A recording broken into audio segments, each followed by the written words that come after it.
The incidence of Alzheimer's was vastly higher in people who lived within 600 metres of a mast than in those who lived further away. I actually cured someone's migraine by getting them to stop spraying air fresheners. Interestingly, when you've got your water filter fitted and you're no longer bathing in chlorine, you'll find you don't need so much moisturiser because your skin won't be so irritated. The moisturisers, all of these things, if you use the conventional ones from the chemist or the supermarket, are full of plastics. They're full of petrochemicals, they've got stuff like benzene in, they've all got fragrance or perfume in. In this episode, I'm delighted to be joined by Dr. Jenny Goodman. Jenny is a doctor of ecological medicine. She is a doctor of ecological medicine. What does that mean? It means she looks at toxins within the body and the effect it has on the body and where they all originate from. Her book, Getting Healthy in Toxic Times, is a real eye-opener. I heard her at a conference, afterwards grabbed her for this podcast, and what really struck me, coming from Birmingham, is that in our water supply we have lots of fluoride, which you don't get in other parts of the UK. I think you'll find this really, really interesting. And before you, at the end of it, go off worrying about how am I ever going to get away from toxins, I think the message is quite clear. Is that if we could, say, remove 90% of the toxins in our life, then we'd be better off than not removing any of them. It's kind of impossible these days to live in an environment where you're not going to have some toxins in the body, but how is it that, and how can you indeed minimize them? That's what I really hope comes across in this video. Yeah, even when we go on a healthy diet and try this and try that and so on, the chemicals are everywhere. Well, they are, but if you know where they are, you can avoid them. You know, if you get food that is Soil Association certified as organic, it won't have the pesticides in. It won't have been grown with artificial fertilisers, therefore it will contain all the good nutrients, you know, the magnesium, the zinc, the selenium, which plants grown with synthetic fertilisers don't have because they're forced to grow very fast and spindly with weak cell walls, and they just haven't got the nutrients in them.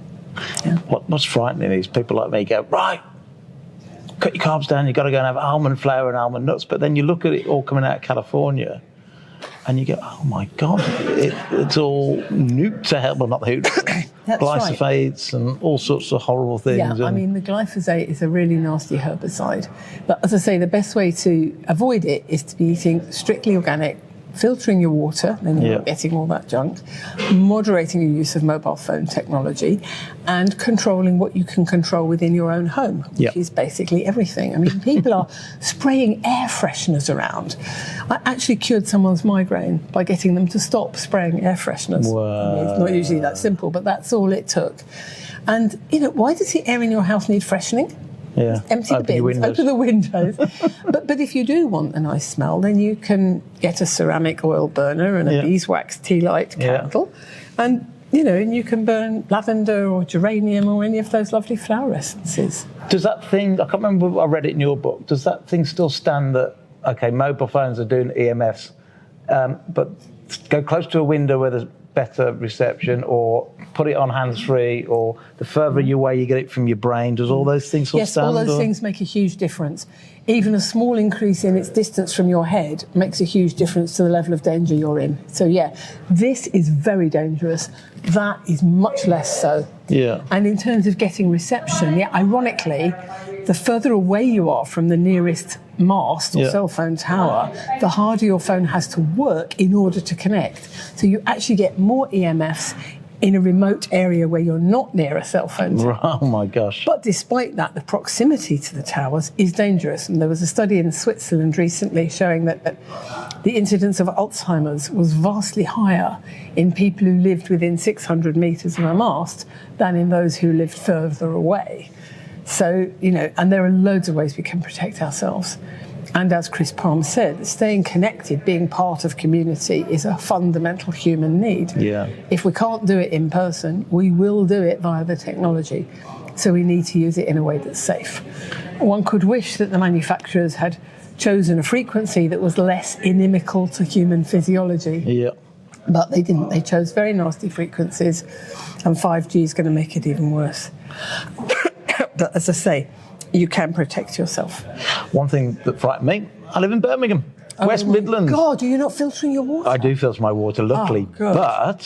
But do you filter? Sorry, go on. So there's a couple of questions. I probably don't know if I've got the right filter, so I'm going to look at that.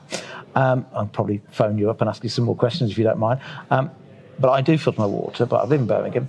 But I have so many female friends and people that work for me, including my wife, that have thyroid issues, way beyond what would normally be normal. Would that have any link to the 100%. Fluoride? Because fluoride is a toxic halogen. Right. The halogens are group 7 in the periodic table of the elements, so they have 7 electrons in the outermost orbit of the atom. That's what the body recognises. Iodine is in that group, but unlike fluoride, which is toxic, iodine is essential. Right, so you've got bromine, fluoride and chlorine, which are toxic. All of them push out iodine or iodide. And that is one of the major reasons for our epidemic of low thyroid. Yeah. Absolutely. So, and also you want to not just filter the water in your kitchen that you're drinking and cooking with, but you want a whole house water filter, because otherwise in the bathroom... Oh, good point. Yeah, good point. Plumbed in whole house water filter, because you're bathing in fluoride and chlorine. Yeah. You're showering in it. Yeah. And, it goes in through the skin and through the lungs in the bathroom. I hadn't thought about that. So filtered literally on the mains pipe in. Yep. It's called a whole house water filter. Yeah. It's plumbed in. It takes up a small cupboard's worth, I mean, we had to get rid of a lot of bags of lentils from the lowest bit of the food cupboard to make room for these bloody great blue cylinders. Yeah. But the difference is instant. Wow. And interestingly, I mean, my kids, because if you live in London, your kids can't afford to leave home, so they're still at home, my adult kids. And both of them said to me, after we got the water filter installed, the whole house one, I'm not itching after a bath anymore. Wow. They thought it was normal to be itchy after a hot bath. No, that was the chlorine. Yeah. Thank God we don't have fluoride in London yet. No, it takes the chlorine out. And what happens is when you've lived with that whole house water filter for a few weeks, if you go and stay at someone else's place, oh my goodness, you can smell the chlorine. Wow. Because you've been resensitized. Yes. And other people give you a cup of tea and it smells like the swimming pool, because you're smelling the chlorine again. That's frightening. So it's so important. The food, the water, and the electromagnetic radiation around us. And of course, you touched earlier on as well, is part of the thyroid issue, because it's mainly females, in my understanding, that have thyroid issues. Could that also be the fact that using more skincare products, more shampoos, the skincare products, the moisturizers, all of these things, if you use the conventional ones from the chemist or the supermarket, are full of plastics. They're full of petrochemicals. They've got stuff like benzene in. They've all got fragrance or perfume in, and that is largely benzene. The Environmental Working Group in the States did a study some time ago on the ingredients of perfumes. You don't have to declare all the ingredients. If it constitutes less than 1%, supposedly, you don't have to put it on the label. And they found the average bottle of perfume, as well as all the toxic crap like benzene that is listed, had an average of 14 unlisted ingredients. Wow. Now, these are toxic, and if we put this on our skin, it goes in. We put it on our clothes, it goes into our skin. We're inhaling it all day. These are carcinogenic and brain-damaging and endocrine-disrupting chemicals. And the alternatives are so simple. Yeah. Right? You go to a good health food shop and you look for, I didn't get a chance to say this in my talk, you look either for the Soil Association certification, or Cosmos, C-O-S-M-O-S, Cosmos as in cosmetics, I guess. Yeah. And that's a European-wide association that includes the Soil Association and other genuine organic certifiers. Now, if it's got their certificate on it, it really is organic. Yeah. And the reason you have to check like that, and also look at the recommended products on the Soil Association's own website, is because it's perfectly legal to market a moisturizer or a deodorant or whatever as organic if it contains only 1% organic ingredients. Oh. You can't do that with food. Yeah. The regulation, thank God, is much stricter with food. Yeah. But the fact that it says, organic shampoo, it doesn't mean it's organic. It could be 99% not. So you look for the Soil Association list, or you look for the Cosmos certification. We shouldn't have to do all this, of course, but we do. So for this chapter of my book, I interviewed Paige Tracy, who works for the Soil Association, and her job is certification as organic of non-food products. And this is what I learned from her, that anyone can call anything organic if it's not food.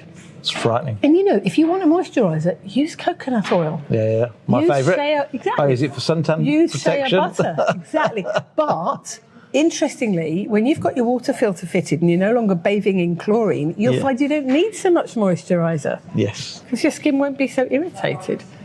So there's loads of good alternatives. And it's just, you know, it's like brushing your teeth becomes a habit. So getting the right... Without the fluoride. Yeah, oh, absolutely.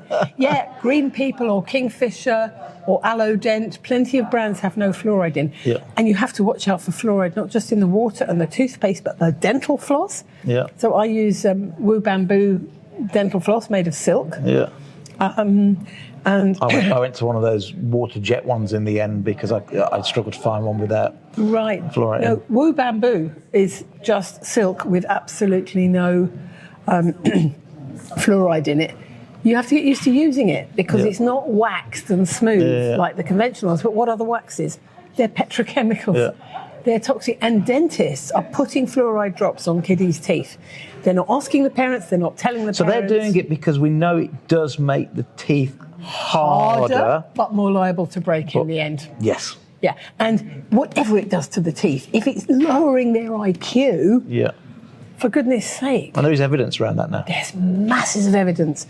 In chapter 3 of my book, I've documented about, 2 or 3 dozen of the thousands of chapters. Fluoride damages children's IQ, so much so that there's now been a court case in America, as I said, where the federal court has had to agree that the preponderance of the evidence shows very, very clearly that fluoride in the water at the levels they've considered optimal is damaging children's IQ. And in fact, something else I learned researching this was that in China in the 1930s, they found 2 villages not too far apart with an average IQ difference of 10. That's a lot between the kids. One village, the soil was naturally high in fluoride, and therefore so were the locally consumed vegetables. In the other, there was no fluoride. So they developed a technology for taking the fluoride out of the water. Right. And in America, they're putting it back in. And in Birmingham, sadly. And in Birmingham, and in the Republic of Ireland. Yeah. So, there is a campaign called West Midlands Against Fluoridation, obviously based in... I need to look at that. Yes, you do. And if you can't find it, contact me. Okay, great. And they've been supporting the people in the northeast to campaign against the proposed fluoridation there. But, of course, the American court ruling has been a huge boost to us. So if we go through them to try and live as clean as possible, even though we've got lead out of fumes from cars, still be mindful of not spending all your time in inner cities. And I remember, I think it was in your first book, I read that even every sort of 10 metres or 20 metres away from the traffic, in other words, if you were cycling, you got more dangers than if you're walking the other side of the road. So yes, because distance really matters. Makes a difference. It makes a huge difference, I think you mentioned something about we live in concrete canyons or something, and it just locks in all these. That wasn't me, actually. Wasn't it? Oh, no, sorry. But it might be in a book that I recommended in that chapter. I know you haven't read the new book, so you haven't read the air pollution chapter. Yeah. So we've got careful of the air, careful of the potions, the lotions we're smearing all over our skins. Be mindful of EMFs, particularly mobile phones. Yes. If you're going to use them, and we're not saying don't use them. Otherwise, people won't be using my app. But when you put it up to try not to put it up to the ear. Absolutely. Be mindful. This makes a big difference. Much safer. So that pollution. And I guess be careful of the ultra-processed foods because there's probably loads. A couple of other things. One is nuclear power. Right, nuclear power stations are still emitting radiation. They are still lethal. And in the event of a nuclear accident, and there have been hundreds, and there will be more because someone's always going to be asleep at the wheel. The first thing that's emitted is radioactive iodine. What is our best defence against radioactive iodine? Non-radioactive iodine. Yeah. Right? The body recognises the electron number in the outer orbit. It can't tell the difference between the nucleus, and the nucleus is what's different in radioactive iodine. That's what's giving out the alpha, beta, gamma particles. Okay. So if your thyroid gland and your ovary, because the ovary also needs a lot of iodine, which is the other reason women are more vulnerable to the toxicity of fluoride and chlorine, if your ovary and your thyroid and your other organs are topped up maximally with ordinary non-radioactive iodine, then any radioactive iodine that's released in a nuclear accident like Chernobyl or Fukushima won't get into you because you're topped up. Yeah. So that's the other thing about iodine. The other thing, I don't know if you heard the talk, but I was talking about in your house, cleaning chemicals under the cupboard, under the sink, get rid of them. Just use water and bicarb. Yeah. Mattresses, if you're buying new, get organic. Yeah. Soft furnishings, cushions, curtains, carpets, sofas. Yeah. Don't get synthetic. Yeah. Synthetic is petrochemical in itself, but more importantly, because synthetic fabrics are flammable, by law they have to be impregnated with a flame retardant. Yeah, you have to look for that little certificate. Yeah. That's right, and those are full of bromine, and that's another toxic halogen that pushes out iodine. So it is really no wonder we have an epidemic of low thyroid. Yeah. And it gets frightening in one sense because it's everywhere. But reading your book and, you know, you'll never these days in the modern world get away from it completely, but every step as parents and we can do to makes a difference. Think about it. Yeah, I don't think we're aiming for perfection, pristine purity. We can't get That's there. kind of impossible to thought. Yeah, but if you, I mean, in my second book, I do outline what to do in order, and if you read it gradually and you put in one change per week, within a year, you know, you have reduced your toxic chemical load by 90%. Brilliant. 90%, that's great aim. Yeah. You can't aim for 100%, but 90% makes the difference between illness and health. Yeah, that's a great way to end it. Brilliant. Thank you. Great to